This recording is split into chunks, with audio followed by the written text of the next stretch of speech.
journey. Welcome to Walk in the Path. I'm glad to be here. I hope you're glad to be here. Hi, neighbor.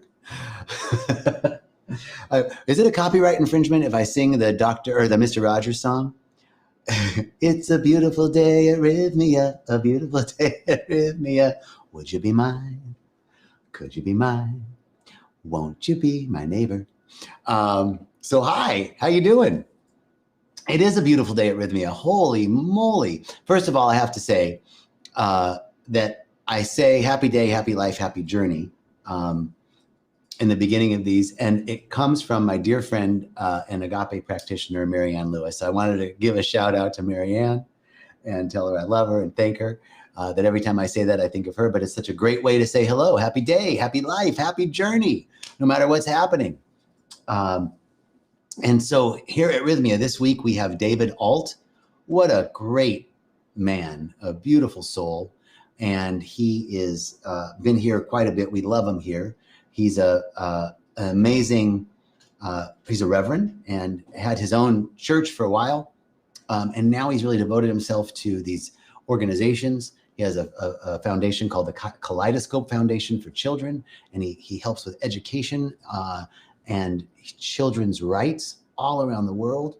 And he's here teaching and he's drinking medicine and it's just beautiful. And everybody is in their process. And it happens every week here that people see some aspect of themselves, see something that when we say, who did I become? Show me who I've become. It's that something happened in childhood. It could be benign or it could be traumatic. It could be I didn't get to play Monopoly with my brothers or I was abused. Anything on that spectrum, something happens and we say who I was at that moment wasn't enough and we split from ourselves. And we think we need to be something else in order to get our needs met. In fact, who we've become typically are the coping mechanisms that we use in order to not feel the way we felt when we split. So I felt like I didn't belong. I felt like I wasn't loved. I felt like I was neglected. I felt lonely. I felt sad. And then we become something in order to not feel that. Some of us become overachievers. Some of us become needy. Some of us become the perfect one. Some of us become the hero or the one who does everything right or the one who's responsible. Or, the good news is you don't have to stop being who you've become because more than likely who you've become is something really amazing, but it's being underwritten by this need, like I need to be this way in order to not feel something. And so it's being underwritten by that. And so we see who we've become and then I can still be me. Like I can still be the jovial, self-expressed person, but now I'm just expressing myself. Now it's not, I need to be this in order to get my needs met, in order to get you to like me, in order to get your approval, right? So that's seeing who we've become. And then from that place, once we see that lie that we've been telling ourselves, my story was I didn't belong. That's a lie. That's a lie. My name's John Jacob. Whenever I go out, the people always shout, there goes John Jacob, Jingleheimer Schmidt. So it doesn't mean we have to stop being ourselves, but we come back to a place of being whole, of recognizing our wholeness. And then from a place of wholeness, I know what's right for me. I know what resonates with me. And then I can heal my heart and forgive the unforgivable. And when you show up now as a whole, complete person, not a projected self of who we think we need to be, then when you show up, love shows up. When you show up, peace shows up. When you show up, compassion shows up. When you show up, joy shows up. When you show up, abundance shows up. When you show up, vitality shows up, right? That's being the beneficial presence. That's what this is all about. Okay, let's say hi to everybody. We got Karen, hello from California. Yvonne, hi, this little light of mine. Colette, hello. Michael, Stewart, Nikki. Hey, everybody, Cynthia. Wonderful, wonderful. I can't wait to see you either, Cynthia. Okay, today's topic, compulsive behaviors revealed. We were in this docu-series you might have seen or heard about. Hey, John from Utah, Linda, hello, and Sarah, hello. I love it when you guys say hello. Keep saying hello. Let me know where you're calling from. Let me know if you have any questions. Let me know if there's something on your heart. So Today's topic, compulsive behaviors revealed. We were in a docu-series called Psychedelics Revealed. So I kind of stole the title. But really, I was teaching an integration class yesterday, and somebody asked me, like, how do we stop doing these things, right? There are these old patterns, these old behaviors. How do I stop being that, right? And the short answer is by accepting those behaviors. And let me flesh that out a little bit. Carl Jung, writing to a group of clergy in Switzerland. Hey, Leslie from Washington State. Rick, sup? Love you too, brother. From Manchester. Hello, Rick from That's not the Manchester accent, but I'll learn it. And then the next time. I totally lost my train of thought. Carl Jung, when writing to a group of clergy in Switzerland, he said that, if we truly want to improve, and if we truly want our patients, our clients to improve, the only way for real improvement in our lives is acceptance. That acceptance is the only thing that liberates. That condemnation and judgment never liberate. And so we now turn that lens onto ourselves. How much of us are we not accepting? How much of us are we wanting to improve?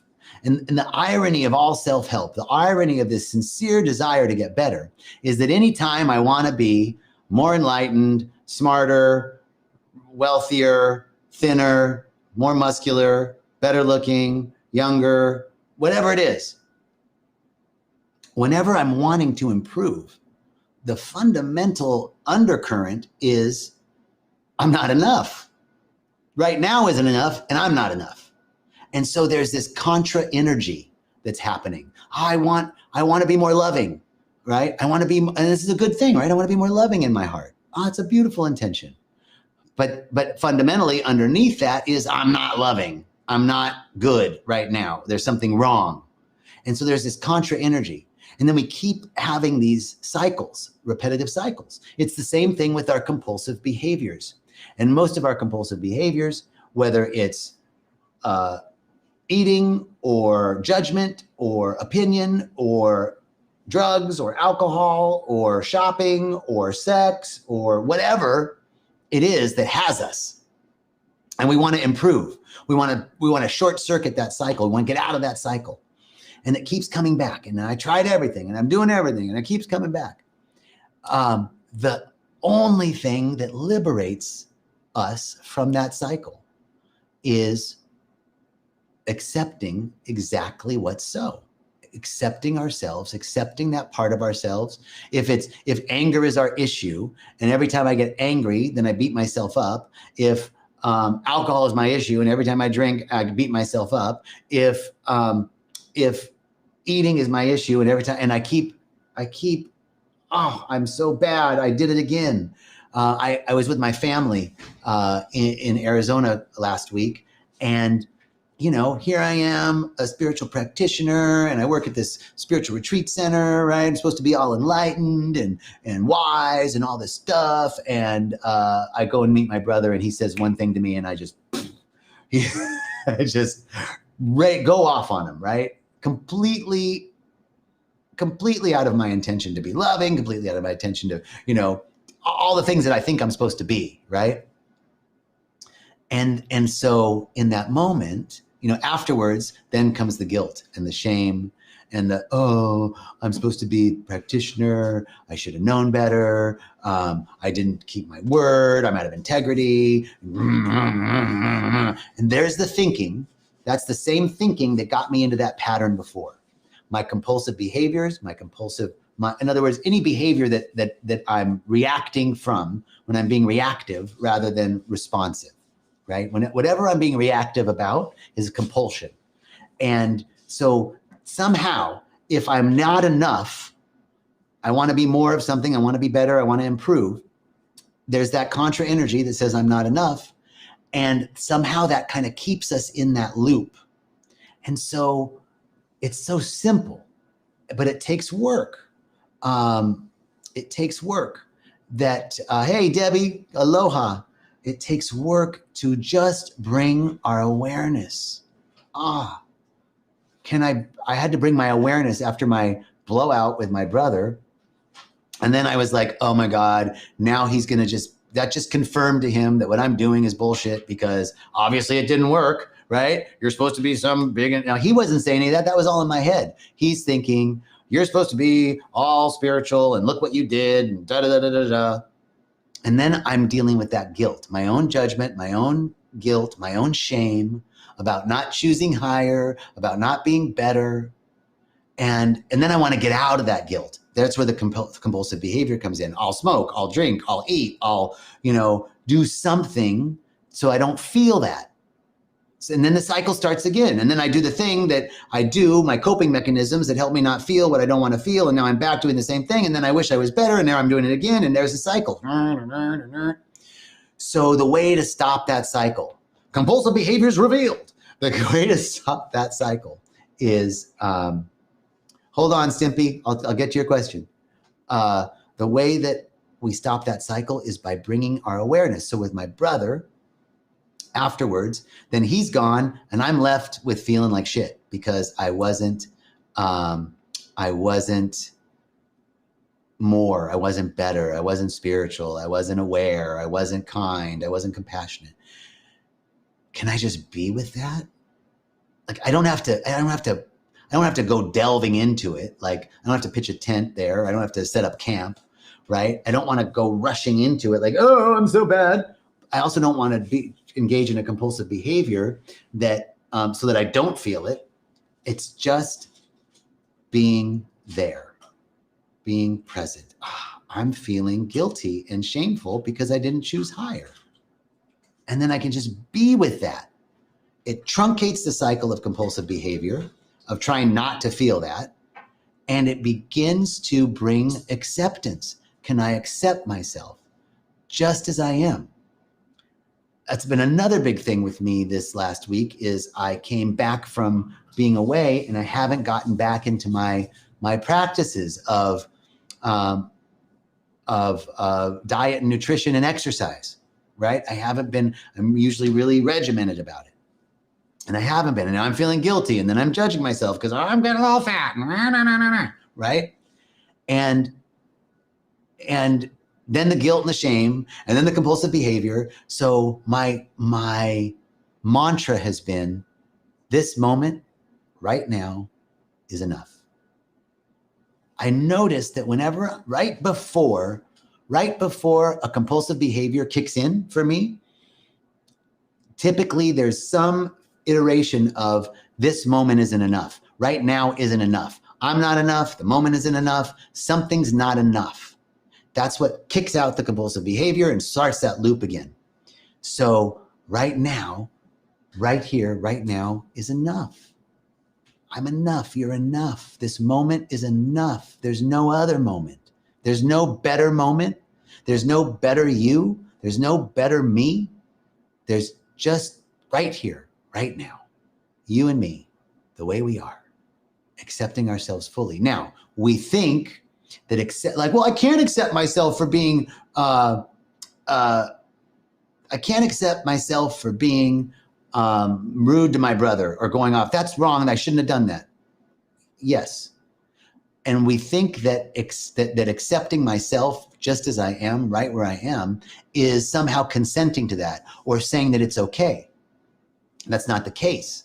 Accepting myself and it's just accepting what feelings come up, because those compulsive behaviors and the feelings that arise out of them are trying to get our attention.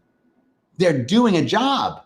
They're getting our attention, and we keep pushing it down. I don't want to feel that way. So let me shop, let me eat, let me drink, let me smoke, let me wallow in self-pity, whatever it is that we're doing.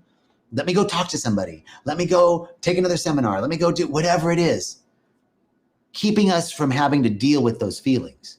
That initiates the cycle again. That's the compulsive cycle. So if I can just bring my awareness, to what I'm feeling and just observe it. Just be with it. Don't push it away. Don't push it down. Don't bring it forth. Don't go into it. So I'm not pushing it away. I'm not going towards it. I'm just, can I just be okay with this moment and with myself just as I am with these feelings of guilt and shame? I'm feeling guilt and shame because I didn't choose higher with my brother. And then something begins to unravel. There's like a, oh, it's okay. I can just be okay with what's up. I can just be okay with myself. And now I'm not kicking into a compulsive behavior to try and not feel that. Our compulsive behaviors are coping mechanisms that help us not to deal with what we're experiencing. So if I can be present to what I'm experiencing, then I begin to truncate these cycles of compulsive behaviors. It's really beautiful. Let's go back to some comments here. So we have Dorota, hello, and Kathy White. Beautiful, working on getting out of the cycle. Okay, Stimpy says, I have a friend in bad, loveless, sexless, emotionless marriage. He keeps threatening suicide and calls me when in distress or crisis. What can I do? I'm scared he really might shoot himself. Okay. Well, all right, first of all, I'm not an expert at this, but usually I kind of ask, like, have you thought about how you're going to do it? You know, have you thought about how you're going to do it and where and when? You know, just ask him. And if he can give you all those answers, yeah, I've thought about how, and I thought about where and when, then you need to call somebody. You need to call a suicide prevention hotline. You need to get in communication with somebody, because he's not just having suicidal ideations. He's now moved into a different stage. If he doesn't know, like, yeah, I haven't really thought about it. I don't know how I'd do it. Like, you know, would you shoot yourself? Would you take drugs? Would you jump off a cliff? What would you do? Right? And we don't want to ask that question. So you can ask that question. And if he can answer those questions, then if he can answer those questions, then he's at a different stage and you need to get outside help. If he can't answer those questions, generally it means that it's a cry for help. And he still wants to get help, right? He still needs to get help, but it's not like you need to be watching him like a suicide watch. And it's beautiful that you have this relationship with him. There's a lot here, Stimpy, that you want to be able to support him or her. But really, they need to be talking to somebody. They really need to be in a group or be talking to somebody, because those issues are, all relationships are sacred mirrors, reflecting and revealing the areas within us that are seeking to be healed, right? So his sexless, loveless, emotionless marriage is reflecting back to him the areas within him that are seeking to be healed. So there's some work to be done.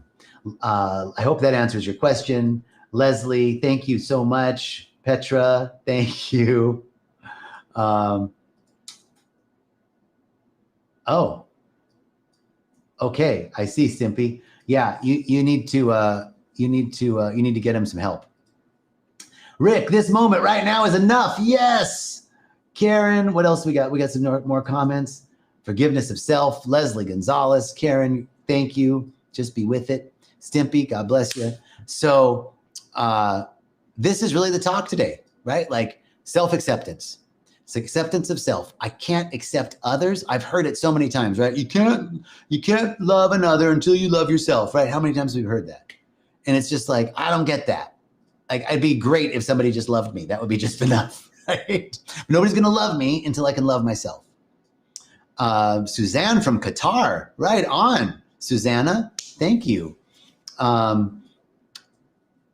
But the truth is that statement, you can't love another until you love yourself, or you can't be loved until you can love yourself, until you accept it for yourself, until I can accept myself for who I am and see the beauty of myself, I can't give it to another. I have to take care of my own spiritual, mental, and physical well-being before I can give my love to another. And typically what happens in these codependent relationships is that I'm giving my love to another in order to feel loved because I can't love myself. And people feel that. They feel that neediness, that codependency, and you either get in a codependent relationship or you're driving the right people away, right? So this is the real work. It's simple, but it's hard to accept myself just as I am, to accept this moment. This moment is enough. I just started seeing that so much in my life, how much I reach out for something because right now isn't enough. Even when I'm having really great days, like it's a great day, all this good stuff is going. Those are the times when I jump into compulsive behavior. It's funny because it's still not enough. It's never enough. When I don't feel like I'm enough at just as I am, and I'm reaching out through compulsive behavior or codependent relationships in order to feel loved, because I can't give it to myself, it'll never be enough, because nobody will ever give you enough acknowledgement, enough love, enough connection, enough of anything, enough money, enough love. You'll never be thin enough. You'll never be good looking enough. You'll never be smart enough. You'll never be enlightened enough, ever, if we're searching for it out there. So we've got to come back, observe our feelings are breadcrumbs home. Our feelings are breadcrumbs home. So let's see. This little light says, I had a powerful ritual, stepping into a higher frequency, woke up the next day cranky, and went down the tubes for the next 2 weeks. This talk, awesome. Thanks, this little light. Hey, Greg, miss you too, brother. I'll see you soon. So that's our talk. Compulsive behaviors revealed. It is self-acceptance. The way to truncate those cycles is full, radical acceptance. Just as it is, this moment, the feelings that I'm feeling guilt, okay. I'm feeling shameful, okay. I'm feeling sad, okay. I'm feeling joyful, okay. I'm just feel what you're feeling and be with it without trying to push it away or go into it. Something begins to unravel. We begin to soften up. Insights happen, revelations happen. That's it. Okay. Okay. Oh, wait, this is a good one. Susanna says, I'm working on accepting jealousy. I feel with my partner's female friend. I know I need to face them and accept them. Okay.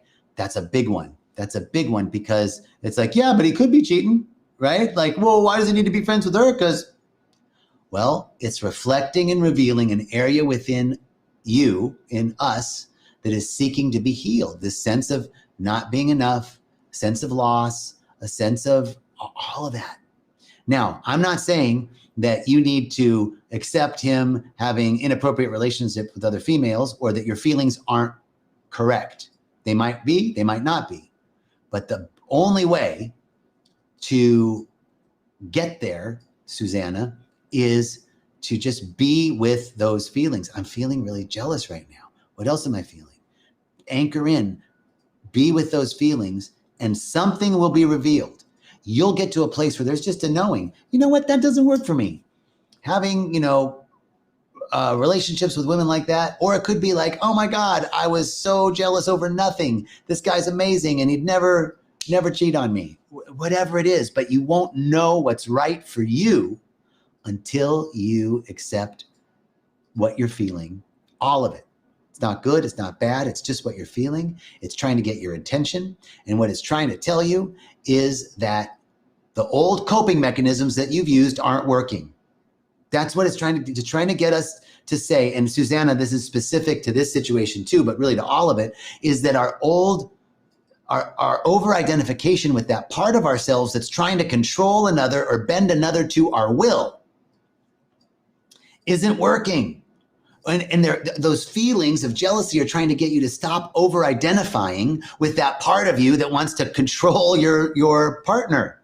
and his relationships with female friends, because ultimately you can't control anything. You can't keep him from cheating on you. You can't keep him from having friends. You cannot bend another's will to your will. That's trying to control, and over identifying with that part is where the jealousy comes from. So by being with your feelings of jealousy, you begin to disassociate from that part that's trying to control others, and then you can see clearly what's true for you, what works, what resonates, what doesn't, what's acceptable. But you're not coming from this place of neediness and jealousy. Now you're like, this is what really, this doesn't work for me, or this is okay, right? And I'm no longer trying to bend his will. It's like, how do I feel?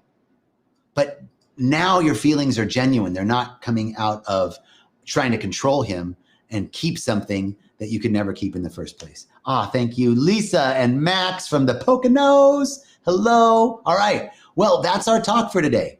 I'm so grateful. Thank you for coming in. Thank you for listening. I can't wait to see you all here at Rhythmia. Can't wait to see you in any capacity. You can find me on Facebook or Instagram if you want to message me and have a question. You can message me through Rhythmia. If you have a question, I'd love to answer them. Thank you so much. Blessings. Thank you, Rick. Thank you, Michael. Thank you, Wendy. Thank you, everybody. Thank you, thank you, thank you, thank you, thank you. Many blessings, much love, and I'll see you next week. All right. Ciao.